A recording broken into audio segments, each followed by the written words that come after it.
funny. It's me. I don't care if it's funny to you. Well, hello everybody, and welcome to May's Brew Review. I'm your host, Orphan CB, and this is your brew.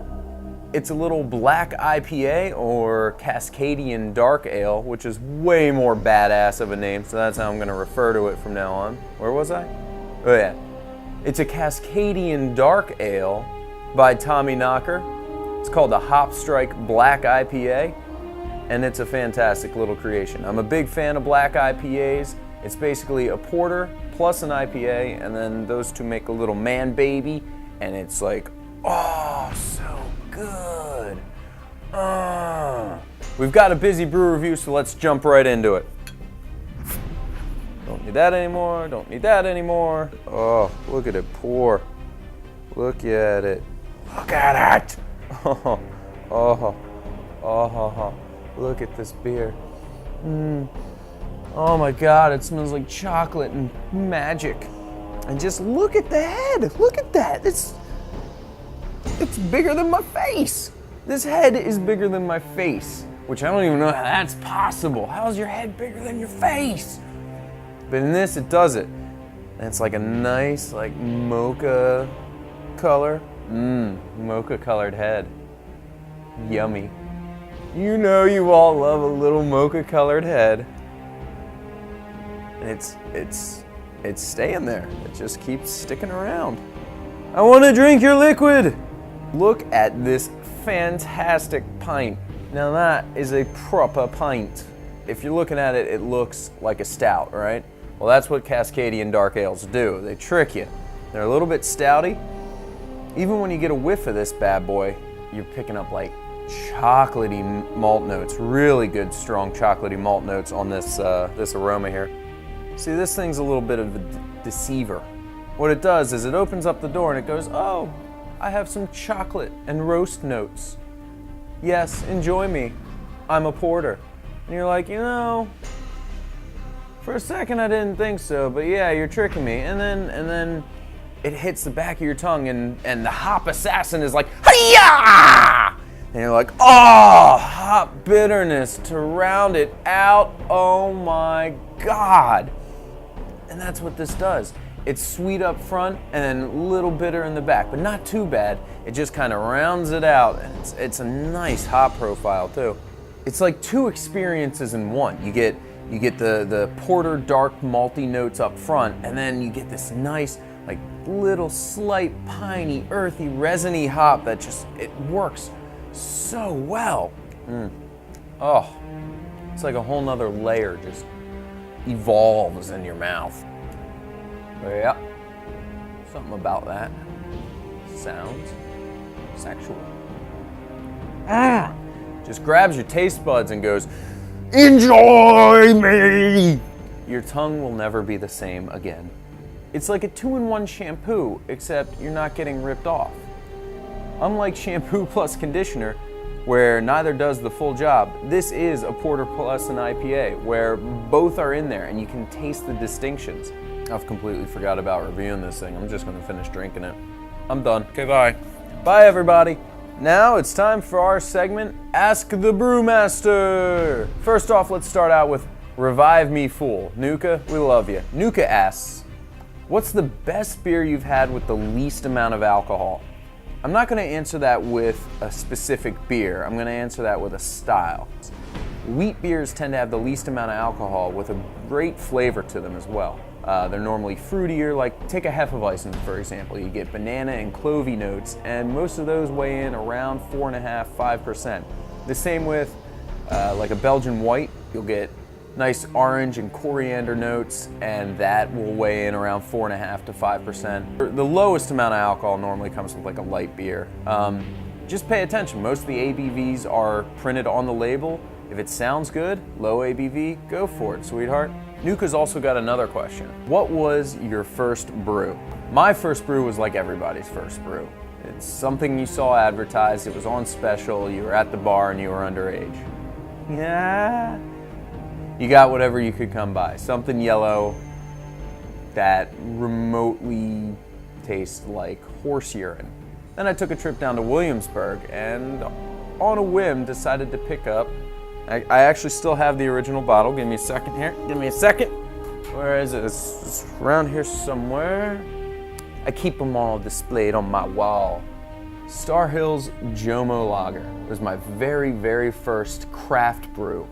And I gotta say, it's not the best beer I've ever had, but it's a solid lager, and it showed to me that not everything has to taste like horse piss. So if you're in that mindset that, oh, beer's terrible, I hate it, it's gross, I've had Budweiser, blah, blah, blah, I've had all these other beers that are widely advertised. No, that's not beer.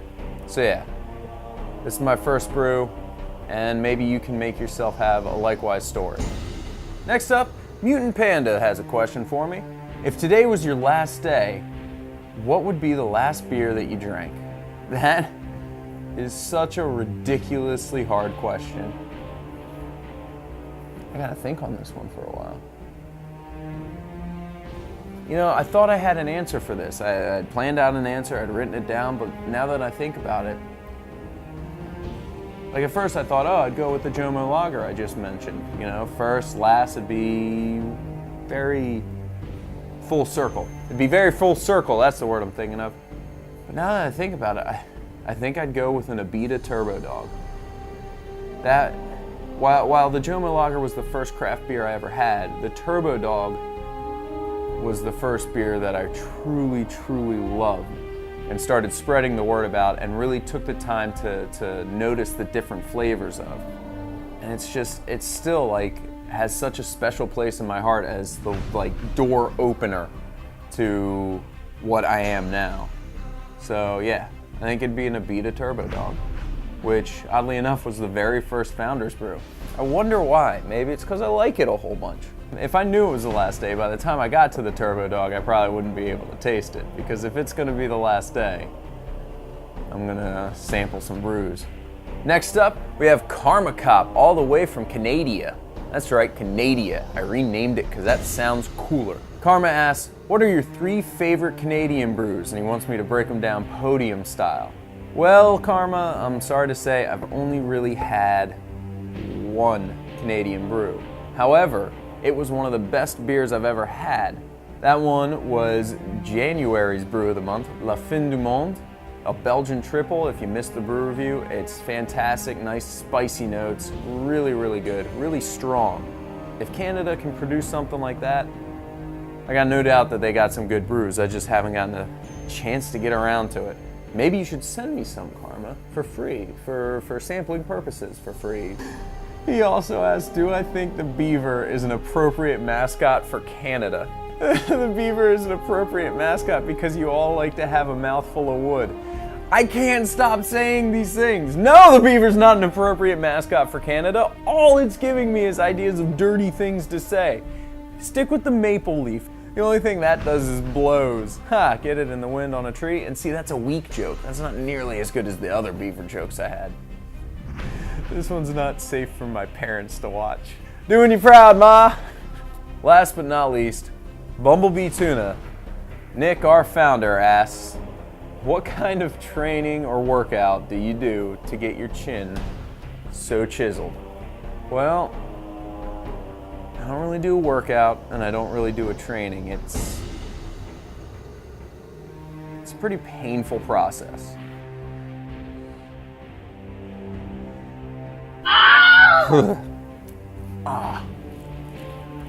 Yeah, that one hurt. Still clicks.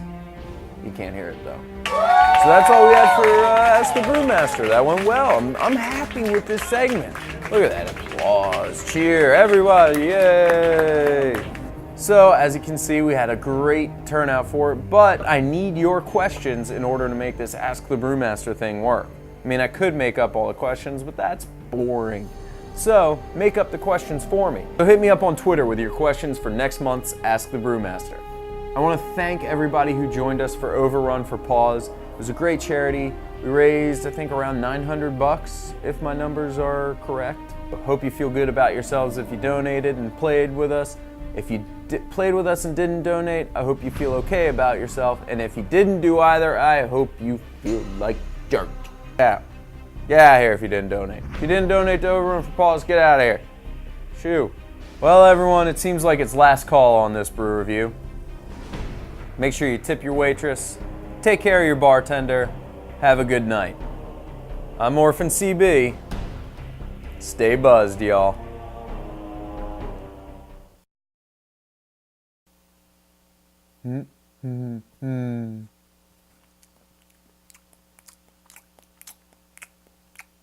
I don't know what I'm doing, but it's fun.